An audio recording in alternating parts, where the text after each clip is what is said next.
ഹണി റോസ് ബോബി ചെമ്മണ്ണൂർ കേസിൽ ബോബി ചെമ്മണ്ണൂരിനെ അതിരൂക്ഷമായി വിമർശിച്ച് big boss താരം അഖിൽ മാരാർ.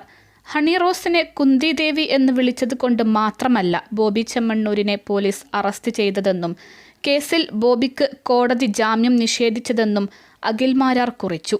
എന്തുകൊണ്ടാണ് അയാൾക്കെതിരെ കടുത്ത നടപടിയുണ്ടാകാൻ കാരണമെന്നും ഫേസ്ബുക്കിൽ പങ്കുവച്ച കുറിപ്പിൽ അഖിൽ മാരാർ വിശദീകരിച്ചു. അഖിലിൻ്റെ വാക്കുകൾ ഇങ്ങനെ: മലയാളികളെ പമ്പരവിഡ്ഢികളാക്കാം എന്നത് തിരിച്ചറിഞ്ഞ അതിബുദ്ധിമാന്മാർ നമ്മെ ഭരിക്കുന്നു. അതിൻ്റെ ചെറിയൊരു ബുദ്ധി ബിസിനസ്സിൽ പയറ്റാൻ നോക്കിയ ബുദ്ധിമാന്മാരിൽ ഒരാളാണ് ബോബി ചെമ്മണ്ണൂർ.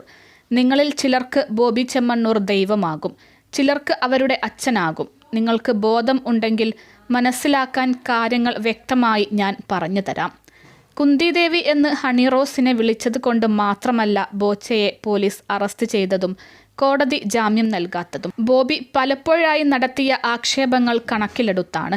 സിനിമാ നടിമാരെ ആലോചിച്ച് സ്വയംഭോഗം ചെയ്യാറുണ്ട്. ഹണി റോസിനെ നടിയെന്നല്ലേ വിളിച്ചത്, വെടിയെന്നല്ലല്ലോ. ഹണിയെ മുന്നിൽ നിർത്തി കളിച്ച് ഫിറ്റ്നസ് നേടാം. ഹണി ഉദ്ഘാടനത്തിന് വന്നപ്പോൾ കൂടെ കിടന്നോ ഇല്ലയോ എന്ന തെറ്റിദ്ധാരണ നൽകുന്ന പ്രസ്താവനകൾ. അന്ന രാജനോട് വലിയ സൈസ് കൊടുക്കണം എന്നത് ഉൾപ്പെടെ നിരവധി തവണ അയാൾ നടത്തിയ വാക്കൊണ്ടുള്ള വ്യഭിചാരം കേട്ട് ഞെട്ടിയാണ് നിസ്സാരമെന്ന് നിങ്ങൾ കരുതിയ ഈ വിഷയത്തിൽ കോടതി ജാമ്യം നിഷേധിച്ചത്.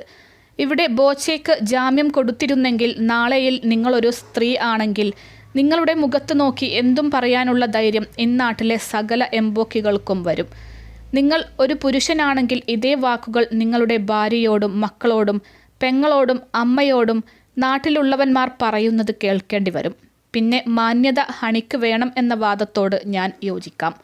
പക്ഷേ ഹണിയുടെ മാന്യത അല്ലെങ്കിൽ കേരളത്തിലെ ഓരോ സ്ത്രീകളുടെയും മാന്യത നിശ്ചയിക്കാൻ ഞാൻ ആരാണ്, നിങ്ങളാരാണ്? ബോച്ചയുടെ ഭാഷ തന്നെ കടമെടുത്താൽ ഹണി കുന്തി ദേവിക്ക് സമം ആണെന്ന്, അതായത് ഹിന്ദു പുരാണ കഥാപാത്രങ്ങൾ ഹണിയെപ്പോലെ മാന്യത ഇല്ലാതെ നടക്കുന്നവർ ആണെന്നല്ലേ അർത്ഥം.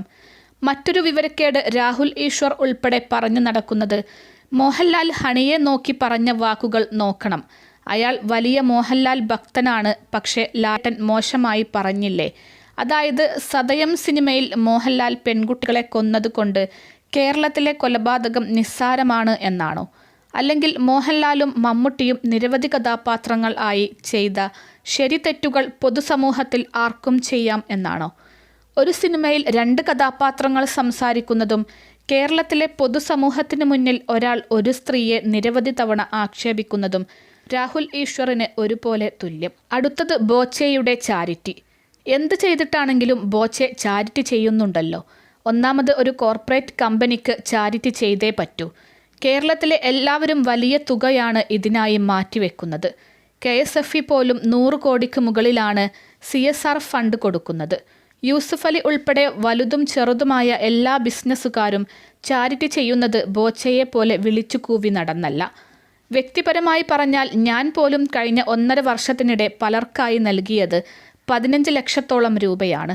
ഒരാളെ സഹായിക്കുമ്പോൾ വീഡിയോ എടുത്ത് നാട്ടുകാരെ കാണിക്കുന്ന ഒരുവൻ്റെ മനോനില ക്രൂരമാണ് എന്നാണ് എൻ്റെ വിശ്വാസം. ആരെയും കാണിക്കാനല്ല, മറിച്ച് ഒരുവൻ്റെ വേദനയിൽ സഹായിക്കാനുള്ള മനസ്സിൻ്റെ നന്മയാണ് ചാരിറ്റി.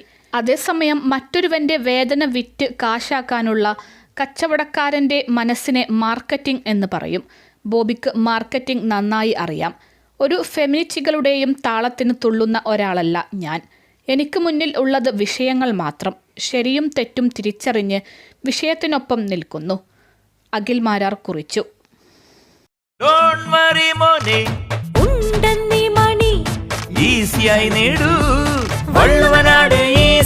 ആവശ്യം ഏതുമാകട്ടെ, പണം ഞങ്ങൾ തരും.